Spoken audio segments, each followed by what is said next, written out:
Hello students, फिर से आपका स्वागत है फिजिक्स क्लास में। आइए आज आपको जो है पार्ट नंबर 5 तरफ लेके चलते हैं, चैप्टर नंबर 4 के। इसमें आज हम आपको बताएंगे बहुत ही मोस्ट इम्पोर्टेंट आइडिया। लिखा है कि समांतर प्लेट संधारित्र के मध्य टी मोटाई तथा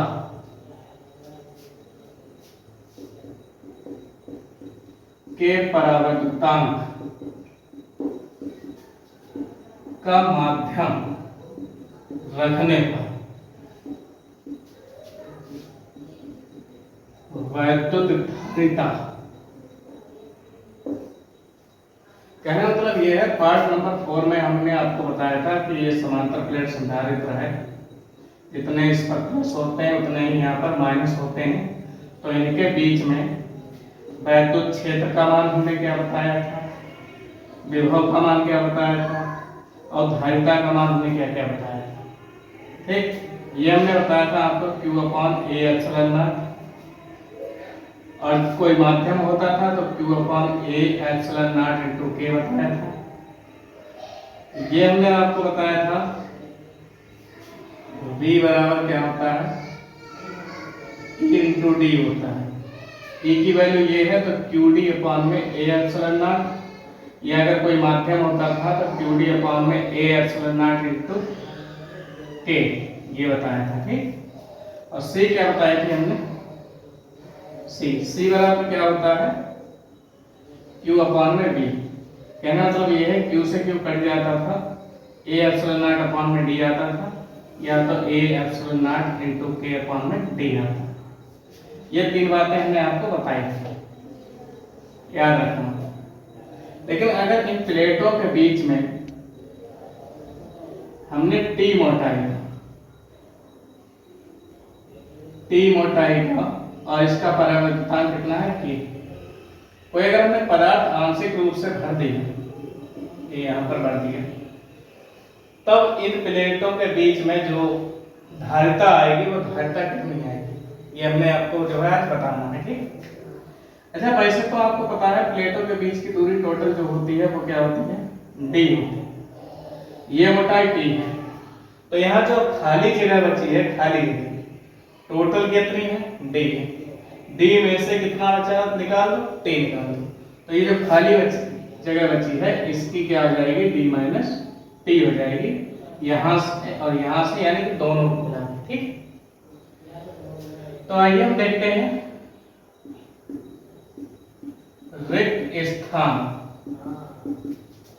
का जो विभव हो जाएगा वो हम मान लें V0 E इंटू डी। रिक्त स्थान का जो विभव हो जाएगा वो क्या हो जाएगा, रिक्त स्थान का तो निर्वात। क्या करेंगे हम, निर्वात का विभव V0 जो हो जाएगा वो क्या हो जाएगा, निर्वात का वैद्युत क्षेत्र गुणा में निर्वात की दूरी। समझे ना, निर्वात का जो विभव हो जाएगा वो V0 हो जाएगा, मान लिया हमने, ये हो जाएगा E0, और जो निर्वात की दूरी हो जाएगी वो कितनी है हमारे पास, D-T। ठीक है, तो ये हो जाएगी D-T। अच्छा, निर्वात के लिए जो हमने बताया था वो क्या बताया था आपको, Q/A∰0, तो ये हो जाएगा Q/A∰0, और निर्वात की दूरी कितनी है, D-T V0। ठीक, ये आप कितना याद रखें। अब हमें क्या करना है, केवल माध्यम के लिए निकालना है। माध्यम का विभव जो हो जाएगा वो क्या हो जाएगा,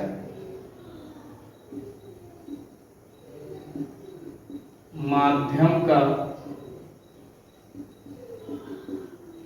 वैद्युत क्षेत्र और माध्यम की दूरी।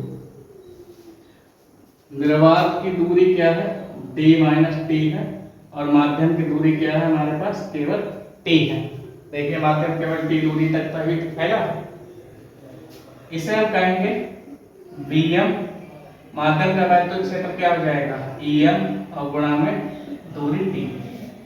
अच्छा, माध्यम का वैद्युत क्षेत्र क्या हो जाता है, केवल K लग जाता है इसके साथ, तो Vm बराबर क्या हो जाएगा, Q अपॉन में A epsilon not into K और फिर क्या है T।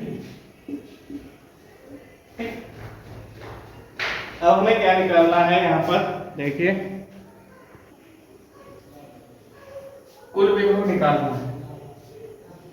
क्या हो जाएगा, कुल विभव, कुल जो विभव होता है वो हो जाएगा V बराबर क्या हो जाएगा, निर्वात का विभव प्लस में माध्यम का विभव। तो निर्वात का विभव हमारे पास क्या है, Q A epsilon not D minus T plus में Q A epsilon not T और फिर क्या है हमारे पास T। अब इसे हम मिटा दे रहे हैं, इसकी कोई आवश्यकता नहीं, हमें निकालना है धारिता निकालना है। ठीक, एक मिनट, चलिए यहां से अगर हम V देखेंगे तो क्या हो जाएगा, Q अपॉन में A एप्सिलॉन नॉट हो जाएगा, मतलब कॉमन निकाल लिया हमने। यहाँ से देखो Q अपॉन A एप्सिलॉन, अंदर यहाँ क्या बचेगा, D माइनस टी प्लस में यहाँ ऊपर रह जाएगा हमारे पास केवल T और बटे में केवल K। ये हमारे पास विभव आ गया, परंतु धारिता क्या होती है, धारिता जो C होती है वो Q अपॉन V होती है। Q तो हम ऐसे ही लिखेंगे, Q हमने ऐसे ही लिख दिया, और V का मान क्या है, Q बटे में A एप्सिलॉन नॉट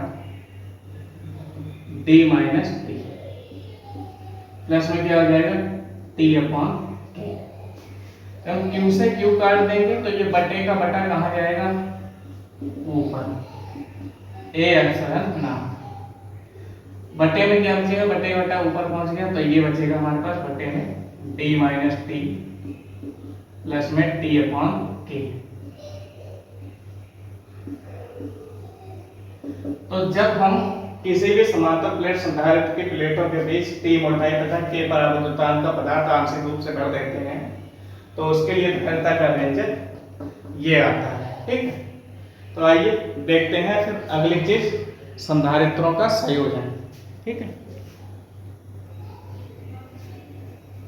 तो संधारित्रों को सबसे पहले हम क्या करेंगे, जो संधारित्र का जो प्रतीक होगा वो क्या होगा, हम दो बराबर प्लेटें बनाएंगे, यहाँ पर दो तार निकाल देंगे, ये हमारे पास संधारित्र का प्रतीक हो गया। ठीक, ये आप लिख लेना कॉपी में ऊपर वाले से। तो जैसे हमने क्या किया, माना C1, C2 व C3 धारिता के तीन संधारित्र क्या है, तीन संधारित्र हैं जिन्हें श्रेणी क्रम व समांतर क्रम में संयोजित किया जा सकता है, किया जा सकता है। ठीक है, अच्छा श्रेणी क्रम हम कब लाएंगे, सबसे पहले हेडिंग है हमारे पास क्या है, श्रेणी क्रम संयोजन।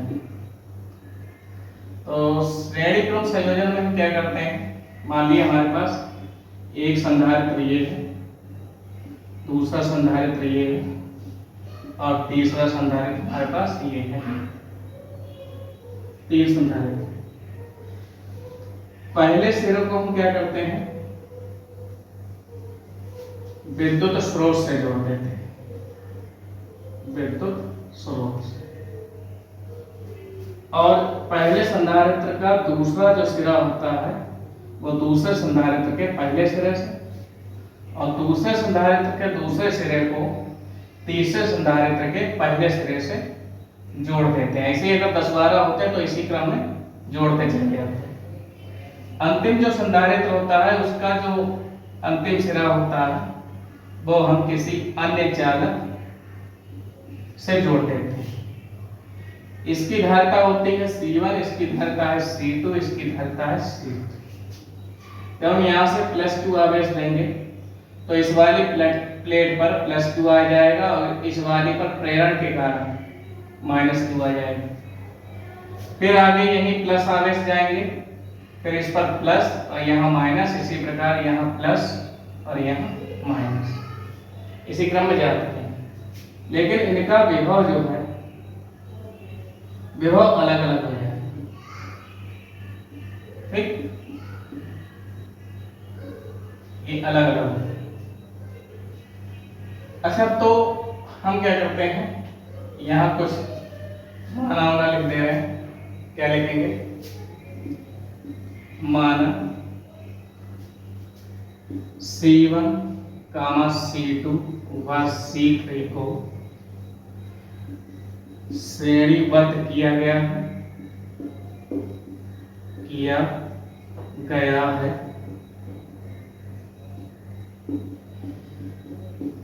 जिनका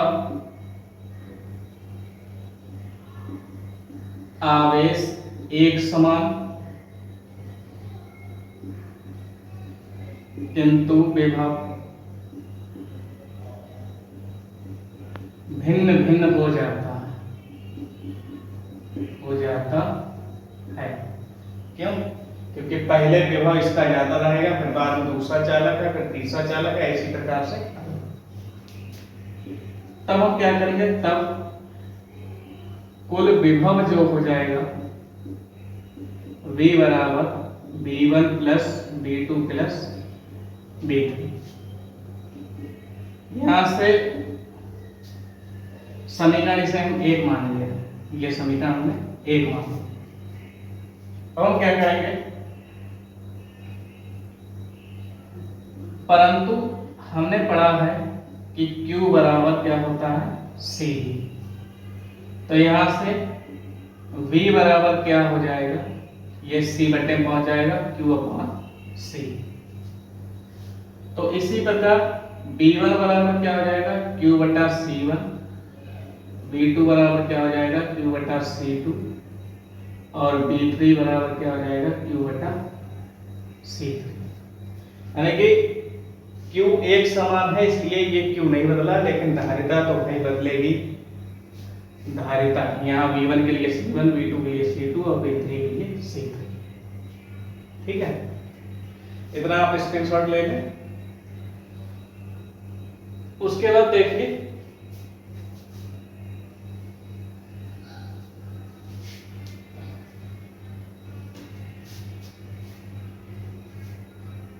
इसके बाद हम क्या करेंगे, तब समीकरण 1 से, समीकरण 1 में क्या करेंगे, V का मान रखेंगे। V का मान क्या आ जाएगा, देख रहा है नीचे, V का मान बहुत बढ़िया। V का मान आ जाएगा Q upon C, Q upon C1, Q upon C2 और Q अपॉन C3। Q बटा C ऐसे ही रहने दिया, यहाँ से हमने Q निकाल लिया, 1 बटा C1, 1 बटा C2 और 1 बटा C3। तो हम इसका मान निकालेंगे आगे। तो यहाँ Q एकम Q हमारे पास आ जाएगा 1 बटा Q, 1 बटा C1, 1 बटा C2 और 1 बटा C3।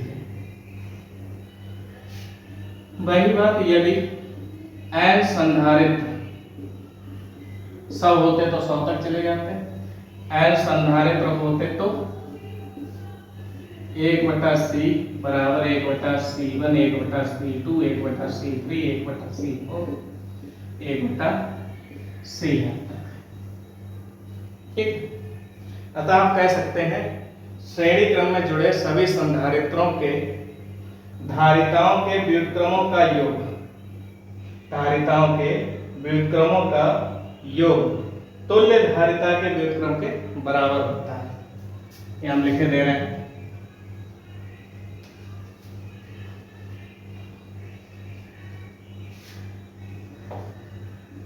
अतः श्रेणी क्रम में जुड़े सभी संधारित्रों के व्युत्क्रमों का योग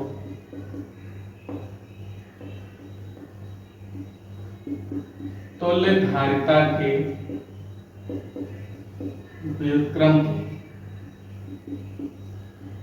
बराबर होता है। ठीक, ये हो गया हमारे पास श्रेणी क्रम संयोजन। अब हम क्या करेंगे इसी के साथ अगला समांतर क्रम संयोजन लाएंगे।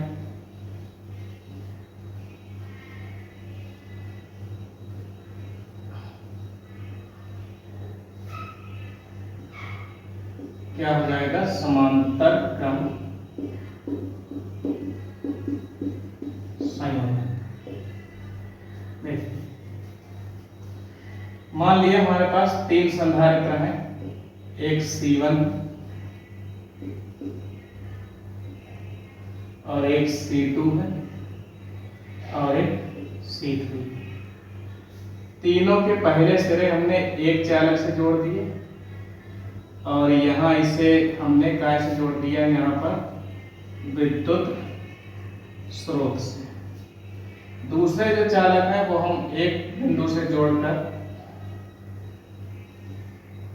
अन्य चालक से जोड़ देंगे। इसकी धारिता C1 हो जाएगी, इसकी धारिता C2, इसकी धारिता C3।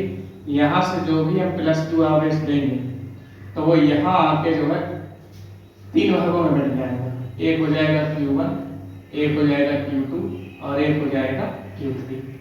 यहाँ से Q1 आएगा, Q2 आएगा, यहाँ Q3 आएगा। ये सारे प्लस के होंगे लेकिन इसी पर माइनस आ जाएंगे प्रेरण के कारण। -Q1, -Q2 और -Q3।